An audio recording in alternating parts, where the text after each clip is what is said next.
Você já viu essa frase, ou já disse essa frase? Amanhã eu faço, depois... Como é que se chama isso, hein, gente? Procrastinação. Será que isso acontece na vida da gente? Acho que no frio, amanhã eu tomo banho. Não dá para tomar banho online, né? Tem que ligar a torneira, né, pastor? Mas olha só que coisa impressionante, gente. No Brasil, 97%, quase 98% dos brasileiros são procrastinadores. Isso aí não é invenção não, viu? A informação foi divulgada pela Triad Productive Solutions, que entrevistou 4.102 pessoas. Tem que vir gringo entrevistar a gente para saber que nós somos procrastinadores. Quase 100% da população brasileira é procrastinadora. Procrastinação refere-se à decisão intencional de adiar algo importante sem um bom motivo. Por quê? Para fazer algo menos importante. Então, isso é tão sério, e para a pessoa que está a procrastinar, que já desenvolveu esse hábito de deixar para depois, adiar, né? Isso resulta em estresse, olha só onde vai a coisa, sensação de culpa, perda de produtividade e vergonha. Lá no inconsciente, eu consigo mesmo, você carrega isso. Em relação a quem? Em relação aos outros, vergonha dos outros pelo que você não conseguiu fazer. Por não cumprir com as suas responsabilidades e compromissos. Diz para nós aí a Santa Wikipédia. Mas sabe o que é pior do que procrastinar algum compromisso, alguma tarefa? É procrastinar o nosso compromisso com Deus.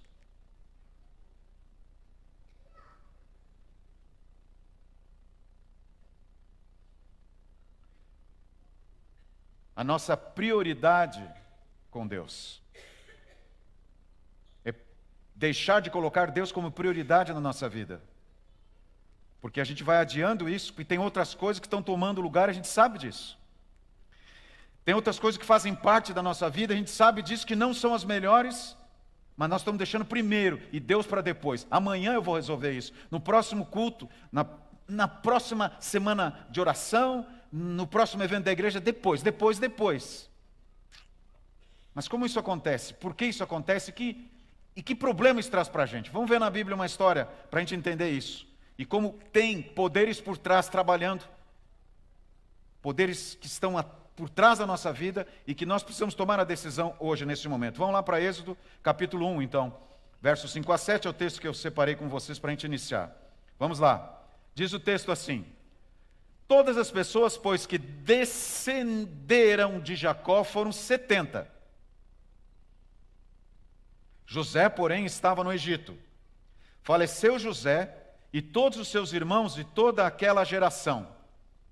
Mas os filhos de Israel foram fecundos e aumentaram muito, e se multiplicaram, e grandemente se fortaleceram, de maneira que a terra se encheu deles. Alguns anos atrás eu tive a oportunidade de fazer uma viagem de estudos para Israel e para o Egito. Aí eu estou na entrada do Vale dos Faraós. Quando os faraós perceberam que fazendo as pirâmides chamava atenção e as pirâmides estavam sendo saqueadas, porque essas pirâmides elas guardavam os corpos dos faraós, obviamente, mas tesouros também, eles levaram então toda essa estrutura para um lugar que fica a 9 horas do Cairo, chamado Vale dos Faraós. Lá está Luxor, está Karnak, os dois templos principais. Eu estou na entrada aí desse vale que tem essas duas esfinges. Aqui vocês podem ver um pouco do grande avanço da ciência, da matemática, da escrita, de quantas coisas os egípcios trouxeram para a humanidade. Aí vocês estão vendo um pouco dos hieroglifos, meio apagado, mas dá para a gente ter uma ideia. Essa aqui, queridos, é uma das imagens que mais me impressionou. Esse é um obelisco, ele tem, aí não dá para vocês terem ideia, mas ele tem 200 metros. 200 metros. E sabe o que é impressionante? Isso é feito de uma pedra só. Não são várias pedras emendadas. 200 metros de uma pedra só. E sabe o que é mais impressionante ainda? a pedreira mais próxima, porque ali tudo é deserto, e o Nilo. A pedreira mais próxima daí fica a 100 quilômetros.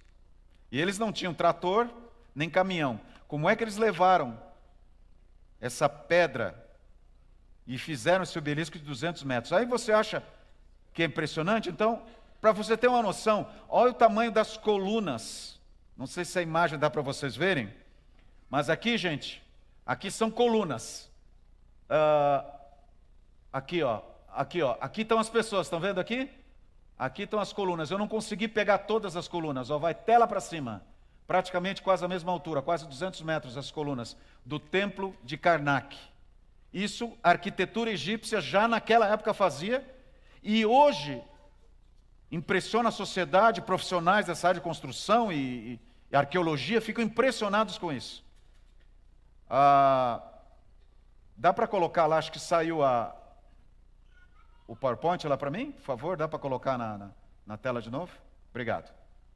Aqui eu estou na Península do Sinai. Esse foi o palco e o cenário do povo de Israel. E, acima de tudo, essa foi a história do povo de Israel durante alguns anos. Deus jamais planejou ou quis que seu povo fosse para o Egito. O lugar que Deus tinha separado, uma terra especial. Ele levou Abraão para lá. E os filhos e os netos de Abraão. Mas as circunstâncias daquele lugar, a fome veio naquele lugar, e os problemas desse mundo chegaram lá também, e causou a desordem naquela terra, e o povo de Israel, para fugir da fome, teve que ir para o Egito. O Egito está às margens do rio Nilo, o delta do Nilo, enfim, existe muita fartura. O Egito não depende de chuva para ter plantação, ele depende do Nilo só. Então ali sempre teve fartura. No tempo de Abraão foi assim também, e eles foram para lá. E ficaram lá, e foram ficando.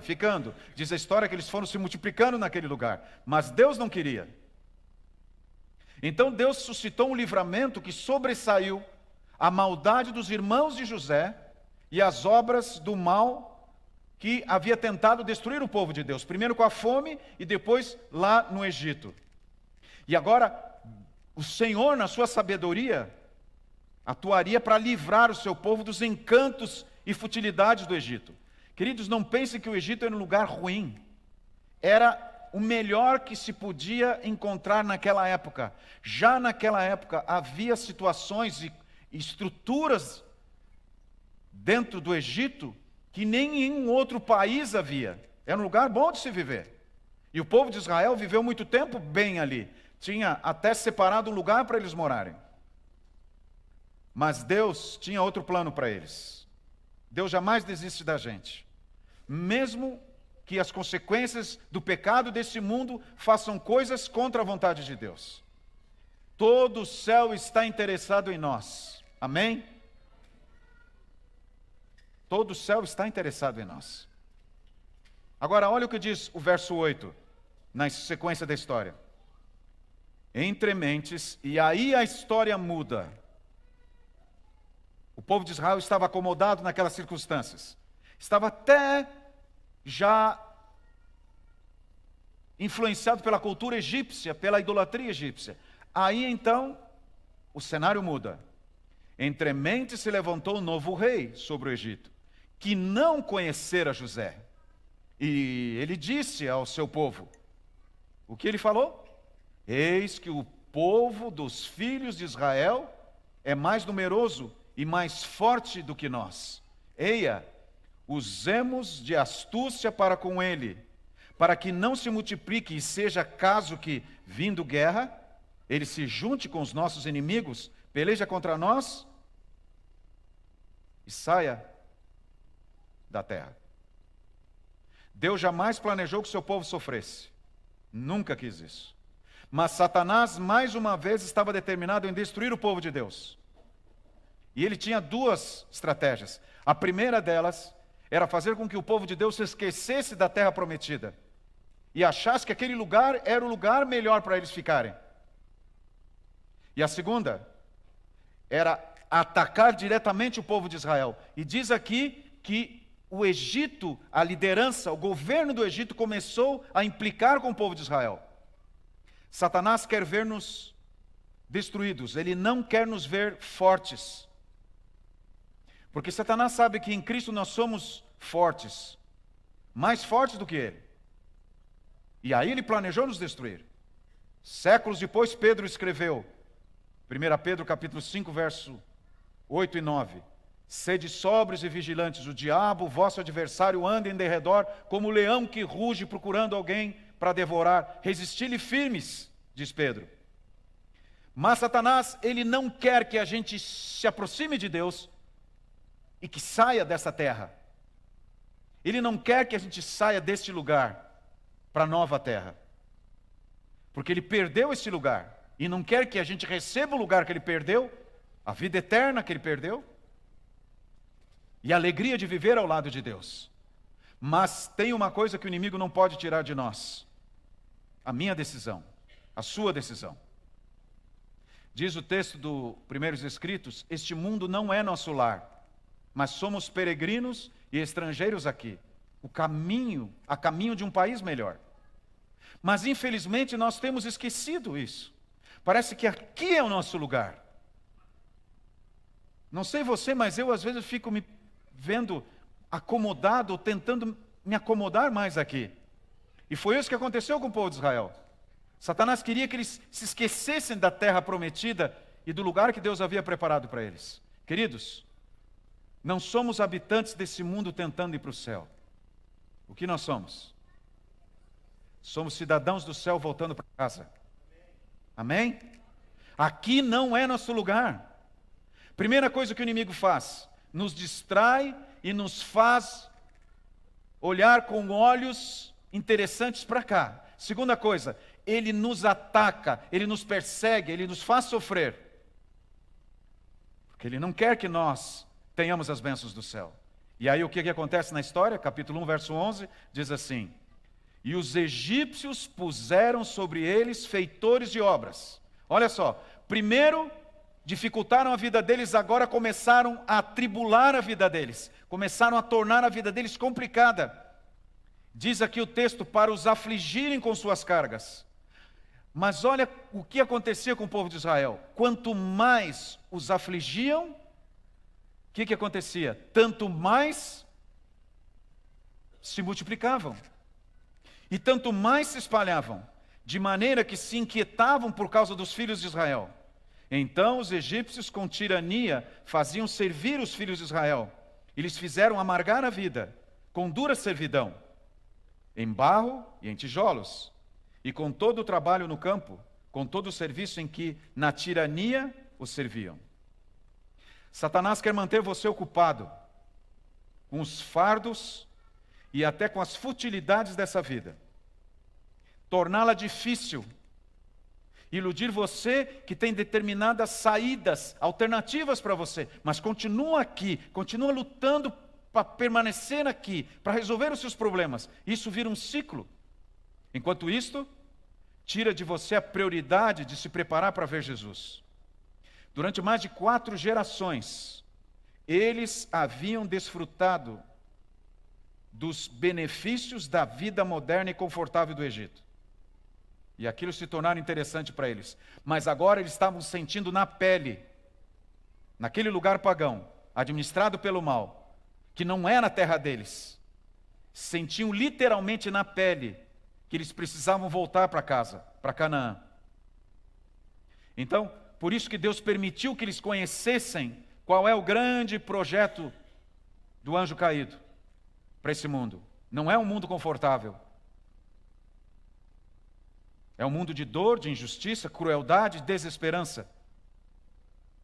Onde a felicidade não existe. Existem momentos felizes, só alguns momentos, e vazios. Eles sabiam das promessas feitas a Abraão, do libertador e da terra prometida. Uma terra que eles não seriam mais escravos, mas seriam livres. Mas parece que ali no Egito a coisa estava tão indo assim, que até mesmo como escravos valia a pena continuar. E aí o que acontece? Versos 15, 17 e 20 diz assim: o rei do Egito ordenou às parteiras hebreias, das quais uma se chamava Sifrá e a outra Puá, dizendo: quando servirdes de parteira às hebreias, examinai, se for filho, matai-o, mas se for filha, que viva. E o que aconteceu? As parteiras, porém, temeram a Deus e não fizeram como lhes ordenara o rei do Egito. Antes, deixaram viver os meninos. E Deus fez bem às parteiras, e o povo aumentou e se tornou mais forte. Satanás continuou agora aumentando a sua estratégia. Primeiro tornou a vida deles difícil. Mesmo assim, eles ainda achavam que continuavam lá e podia a coisa melhorar. Então agora Faraó percebeu que eles estavam se multiplicando, que o trabalho pesado não resolveu o problema, a vida amargurada não trouxe problema para eles. Eles continuavam ativos, crescendo, fortes. Então vamos destruir as crianças para que não tenham mais progenitores, para que não tenham mais herdeiros. Mas Deus providenciou um meio para salvar o seu povo. Satanás tentando destruí-los, Satanás tentando oprimi-los, Satanás tentando distraí-los e Deus tentando resgatá-los. Agora olha o verso 22, o que diz a palavra de Deus. Então ordenou o Faraó a todo o seu povo, dizendo: a todos os filhos que nascerem aos hebreus, lançareis no Nilo. Aí já agora estava apelando: eu vou destruí-los, eu vou revelar quem eu sou, qual que é a minha intenção. Mas a todas as filhas deixareis viver. Quem estava arquitetando tudo isso? Opressão sobre o povo, perseguição sobre o povo, destruir as gerações. Quem queria destruir o povo de Deus? Satanás, se opondo contra os planos de Deus. E Satanás sabia, porque ele estuda a palavra de Deus também, e ele estuda os acontecimentos. Apesar de ser um anjo caído, é um anjo que tem conhecimento, que tem inteligência. Ele sabia que haveria um herdeiro. Então você vê que na primeira vez, o Faraó chama as parteiras para matar os filhos, os meninos. Agora então ele diz: lancem no Nilo. Satanás sabia dos planos de Deus. E ele determinou-se a fazer de tudo para que isso não acontecesse. Mas o que Deus fez em meio às ciladas do mal? Olha o que diz o capítulo 2, versos 5 e 6. Diz assim: desceu a filha de Faraó, porque nasceu um menino chamado Moisés, filha de Joquebede e Anrão. E ela então coloca no cestinho, você sabe da história. E agora Moisés estava lá à mercê, num cestinho, num Nilo cheio de crocodilos, um rio perigoso. Mas ali num cantinho ele ficou seguro e de repente quem aparece do nada? A filha do Faraó. Não era qualquer menina, não é qualquer moça, a filha do Faraó, para se banhar no rio. Vocês acham que isso é coincidência? É providência de Deus. E as suas donzelas, diz o texto, passeavam pela beira do rio, vendo ela o cesto do carriçal, no carriçal, enviou sua criada e fez o quê? E o tomou, abrindo, diz Êxodo, viu a criança e eis que o menino chorava, teve compaixão. E além disso, o que aconteceu? Este é o menino dos hebreus. Ela sabia que era um hebreu. E tudo podia ter acontecido, ela podia ter dito: olha, esse menino já foi condenado pelo meu pai, eu não vou fazer o que... Eu não vou desobedecer ao meu pai, eu vou fazer o que ele quer. Mas não foi isso. Ela foi tocada, ela se apaixonou pela criança, ela amou aquele menino. E agora, o plano de Deus não acabou por aí. A sua irmã Miriam, que estava ali atrás, saiu e disse: se você quiser, eu conheço alguém que pode cuidar dele. Era a própria mãe dele, Joquebede. E Deus agora, com a proteção da princesa, cuida de Moisés. E você sabe da história. Ele se torna o grande líder e tira o povo de Israel daquela terra. Como que isso acontece? Será que Deus está no controle? Será que Deus está no controle desse planeta, da história da humanidade? Será que o pecado parece prevalecer às vezes e a gente pensa em desistir? Você consegue identificar aqui uma grande lição para a nossa vida? Por mais que pareça que o mal prosperará, Deus está no controle. Amém? Louvado seja o nome de Deus. E Ele realizará seus planos e promessas. Mas por que nós temos visto tanto sofrimento? Aqui em nosso país, tragédias no Rio Grande do Sul, Santa Catarina, mortes, guerras pelo mundo todo, assassinatos, crueldades. Parece que o mal está cada vez aumentando, prosperando. É a maneira de Satanás nos oprimir, destruir, porque nos odeia, porque somos filhos de Deus. Só que Deus, na sua misericórdia, está permitindo que a gente veja o que é o reino de Satanás. E também algo muito importante, aqui não é o nosso lugar. Só que nós temos de uma certa maneira nos iludido e nos conformado com a estrutura de vida que nós estamos levando. Mesmo com essa opressão, mesmo com esse sofrimento. Mas Deus tem algo prometido para nós. E isso foi o que aconteceu com o povo de Israel. Olha o que diz o texto, capítulo 12, verso 37 a 38, na sequência aí. Diz assim: partiram os filhos de Israel de Ramsés para Sucote. Quantos? Cerca de 600.000 a pé. Mas olha, segura aí, somente de homens. Só homens tinha quanto? 600.000. Era mais de 1 milhão de pessoas. Saíram da escravidão, foram libertos da escravidão. Você sabe da história? A manifestação do poder de Deus contra a obstinação do faraó. Subiu também com ele um misto de gente, ovelhas, gado e muitíssimos animais. Ora, o tempo que os filhos de Israel habitaram no Egito foi de quanto tempo? 430 anos. Aconteceu que ao cabo de 430 anos, nesse mesmo dia, todas as hostes do Senhor saíram do Egito. A maior potência, o maior poder militar da época, a maior riqueza, a nação mais influente, se dobrou diante do poder de Deus. Porque Deus havia decidido que o seu povo sairia da escravidão. Satanás se levantou com seus agentes e fez de tudo para impedir que isso acontecesse. E não conseguiu. Naquela última noite, os umbrais das portas foram marcados pelo sangue do Cordeiro. Mas, infelizmente, alguns não acreditaram na promessa de Deus e perderam a liberdade. E muitos morreram naquela noite, porque seu coração estava enterrado ali no Egito. E Deus conduziu o povo de Israel pelo Egito, pelo deserto, para libertá-los do Egito. Mas pelo deserto, para tirar o Egito do coração de Israel. Mais de 4 gerações havia feito Israel se acomodar e se acostumar a viver no Egito. Deus, no seu empenho, precisava libertá-los agora. Antes de entrar na terra prometida, eles precisavam abandonar o Egito, a sua idolatria. E nós sabemos o que aconteceu quando eles chegaram no Sinai. Durante muitas situações, naquele deserto, quando eles se revoltaram contra Deus, e que muitos, a poucos metros, a poucos quilômetros de Canaã, perderam a oportunidade de entrar em Canaã, porque ainda carregavam consigo a ideia de que o Egito era melhor do que a terra prometida. Aqui está uma luta muito grande.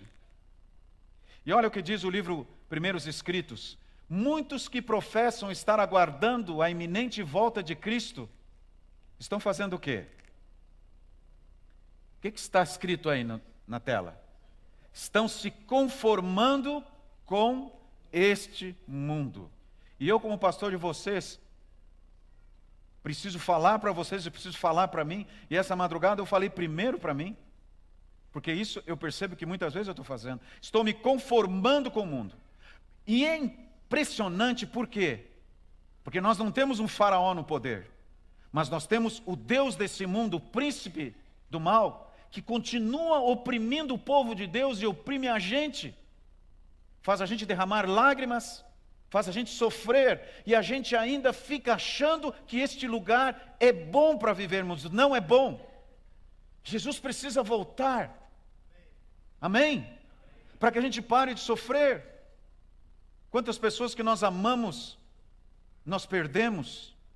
Quanta gente nós vimos sofrer.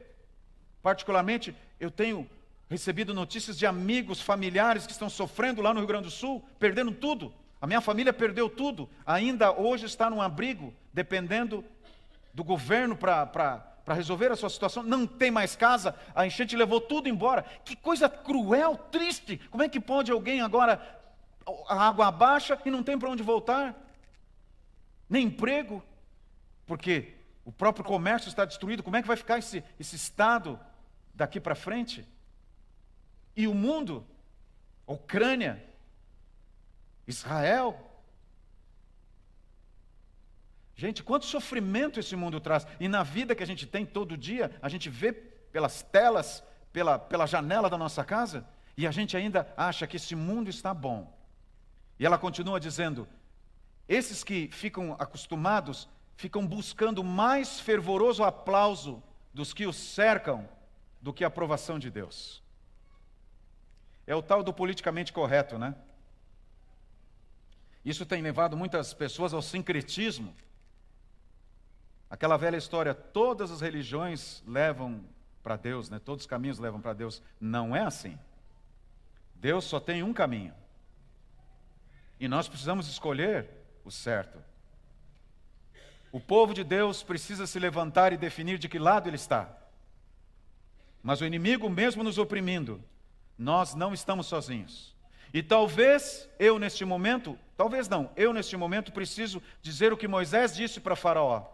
E talvez você tenha que dizer para a opressão de Satanás e para as aflições que muitas vezes você tem recebido. Êxodo capítulo 10, verso 9. O que diz o texto?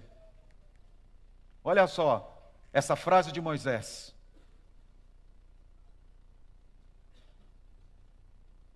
Respondeu-lhe Moisés, havemos de ir com quem? Com os nossos jovens, e com os nossos velhos, e com os filhos, e com as filhas. O que Moisés definiu com o faraó? Ninguém vai ficar para trás. Você precisa tomar essa decisão junto com sua família, com seu cônjuge. Eu vou me preparar para a volta de Jesus, mas eu vou junto com a minha família. Quando eu faço o meu culto familiar em casa, quando eu tiro da minha casa coisas que estão impedindo isso, eu vou com os meus filhos, porque a educação que eles estão recebendo, a prioridade aqui em casa é Jesus, são os ensinos de Jesus, é a palavra de Deus. Eu fiquei impressionado hoje com as respostas das crianças aqui na história infantil. Louvado seja Deus pelo ministério infantil da nossa igreja, que trabalha com essas crianças, professoras dedicadas, que todo sábado, durante a semana também estão se preparando para isso. Todas as classes, os nossos professores da Escola Sabatina. A nossa igreja, que tem uma estrutura maravilhosa, a lição da Escola Sabatina, os livros do Espírito de Profecia, a estrutura de saúde da nossa igreja, tudo voltado para nos preparar para encontrarmos Jesus, para nós fazermos o quê? Ninguém vai ficar para trás. Vamos com os nossos filhos, vamos com a nossa esposa, vamos com o nosso esposo, vamos com todos. Por quê? E daí Moisés fala para Faraó, porque temos de celebrar festa ao Senhor. Não é para qualquer coisa, não é para qualquer evento, não é para qualquer momento. É porque nós temos um encontro marcado com o nosso querido Salvador Jesus Cristo, na nova terra. Porque eu não sou habitante desse mundo tentando ir para o céu. Eu sou um cidadão do céu voltando para casa. Aqui não é o meu lugar. Eu estou escravo aqui. E a opressão do mal tem me tirado muitas vezes a paz, o sossego, a alegria, o conforto. Tem feito eu derramar lágrimas, porque aqui não é o meu lugar. E aí você diz, por que eu estou sofrendo? Por que Deus permite? Deus tem nos protegido dos ataques e da opressão de Satanás, que usou aquele faraó para atacar o povo de Deus, até para matar as crianças. Olha a crueldade, jogar crianças no Nilo. Que maldade! Mas o pecado, ele vai avançando e vai revelando quem é Satanás e o reino de Satanás. É isso, e hoje não é diferente. Famílias estão sendo destroçadas, destruídas. Pessoas estão perdendo a esperança. E cada vez o ser humano é mais egoísta e orgulhoso. E foge de Deus. Sabe, queridos?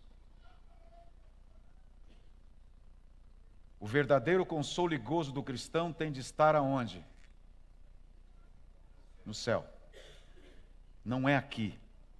Portanto, não tenta fazer um puxadinho para você, porque você quer que aqui melhore. Aqui vai ficar cada vez pior. E eu vou dizer para vocês, se preparem, porque o inimigo está furioso. Deus está segurando os ventos ainda. Mas vai chegar o momento em que Deus vai libertar os poderes do mal, para que hajam impiedosamente. E somente os filhos e filhas de Deus serão protegidos. Eu tenho que me preparar agora para esse momento. Deus jamais quer que você se esqueça da promessa dele. Deus não perguntou a Adão aonde ele estava. Ou perguntou? Sim. Deus perguntou a Adão aonde ele estava. Não o que ele estava fazendo, ou o que ele fez. Lembram? Quando ele entrou no jardim? Ele perguntou a Adão, o que você fez? Foi isso? Perguntou a Adão, onde você está? Por que Deus fez essa pergunta? Porque Deus não está preocupado com o seu erro, mas sim com sua distância. Porque Deus sabe que quando você chega perto dele, você abandona os seus erros e você muda. Salvação é quando Deus te tira da lama, mas a santificação é quando Deus tira a lama de você. E nós precisamos que esse milagre aconteça agora. Neste sábado, queridos, nós precisamos confirmar a nossa decisão. Eu preciso me preparar agora para a volta de Jesus. E preparar agora para a volta de Jesus é abandonar atitudes, situações, pessoas, coisas que estão me separando de Cristo. E colocar Cristo como primeiro na minha vida. Eu falo para alguém que está distante de Jesus nessa manhã, sentado num banco de uma igreja. Jesus hoje faz a mesma pergunta que ele fez para Adão: aonde você está? Porque enquanto nós estamos distantes, nós não temos um compromisso com Jesus. Enquanto nós procrastinamos, enquanto nós adiamos, os nossos erros continuam aí. Você quer mudar? Para de procrastinar, para de adiar e venha para perto de Jesus. Por que ainda Jesus não voltou? Talvez porque ele estava esperando esse sábado, para que você tome a decisão agora.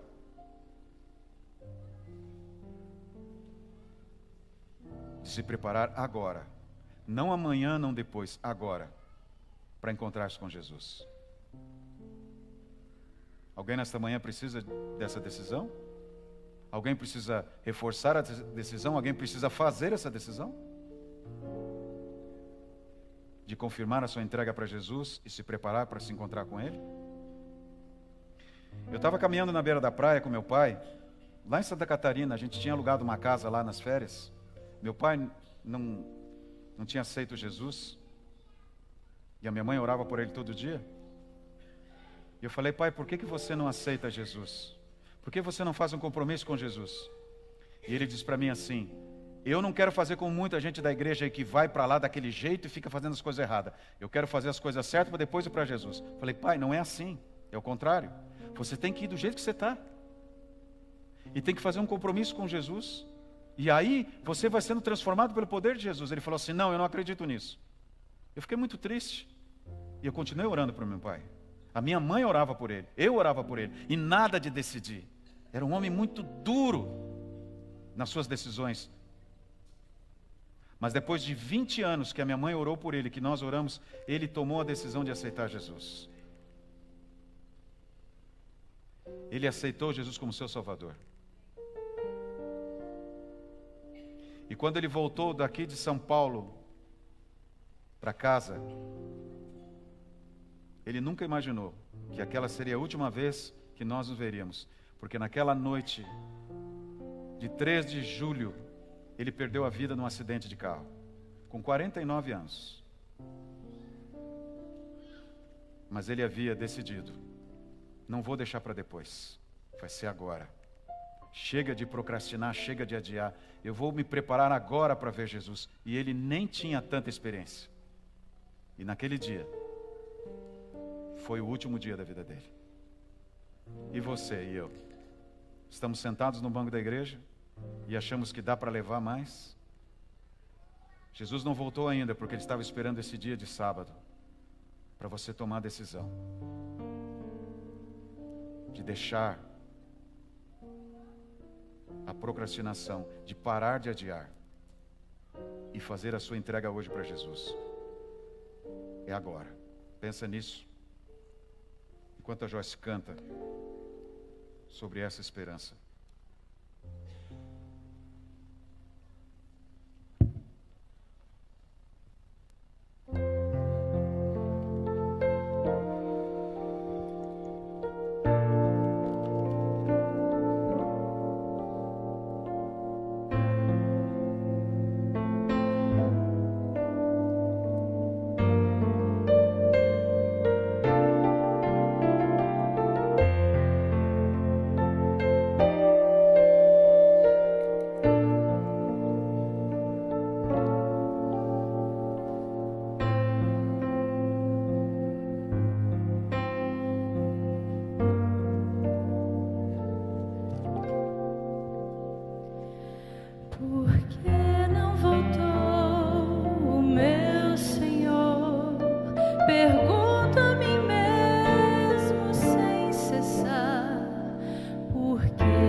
Mas quem sou eu para questionar as coisas que velou? E quem sou eu para perguntar por que ainda não voltou? Mas de uma coisa certa estou, que meu Jesus jamais falhou e é muito sábio para errar. Se ainda não voltou, é tempo de pensar e ainda mais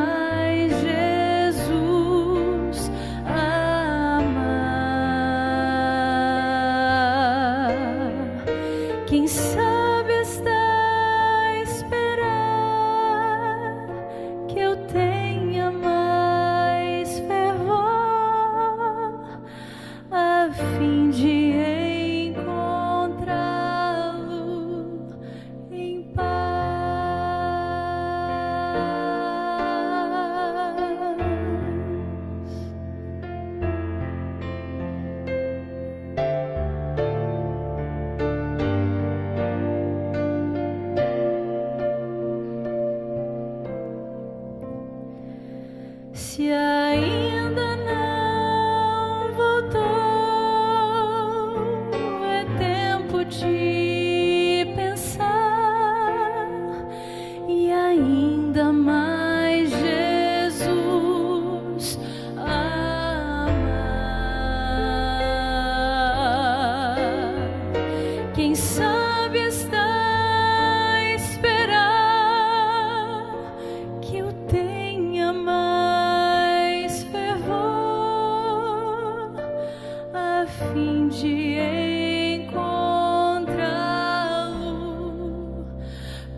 Obrigado, Joyce. Jesus ama muito você. Ama muito você. Talvez você não faça ideia de quanto que Ele ama você. Ama tanto que Ele veio aqui e morreu numa cruz para que você tivesse o direito que nós perdemos lá no Éden, que Satanás usurpou de nós. Só que isso depende da minha decisão e da sua decisão. É agora, não depois. Jesus está chamando você aí para se preparar, porque Ele está chegando. Chega desse mundo mal. Jesus precisa voltar. É hoje que Ele quer a tua decisão. Vamos orar? Querido Pai, essa história do livro de Êxodo não foi escrita por acaso. É uma declaração da tua determinação em salvar os teus filhos e filhas. E por mais que o mal avance e pareça prevalecer, por maior que seja a opressão do inimigo para tentar destruir os teus filhos e filhas, Tu estás no controle dessa história, Tu estás no controle deste mundo, e o Teu amor se manifesta em nossa vida. 430 anos escravos, mas Tu libertaste o Teu povo por aquelas fronteiras do Egito e os levaste pelo deserto até a terra prometida, porque é assim que Tu querias. E aqueles que aceitaram foram salvos. Nesta manhã, Senhor, nós lembramos desta história e talvez tenhamos vivido momentos difíceis, histórias difíceis, testemunhos difíceis, dor muito grande em nossa vida. A opressão às vezes parece insuportável. Mas, Senhor, ajuda-nos a ver que Tu estás conosco e que vai cumprir a Tua promessa de nos tirar desse mundo. Tu já preparaste um lugar para nós e Jesus está chegando. Vem logo, Pai. Vem logo, Jesus. Que nesta manhã a nossa decisão seja agora estar preparado. Abençoa cada um de nós. Nos momentos da escola sabatina, que a gente lembre das Tuas profecias, das Tuas promessas. Em nome de Jesus. Amém. Que Deus te abençoe e te dê muita paz.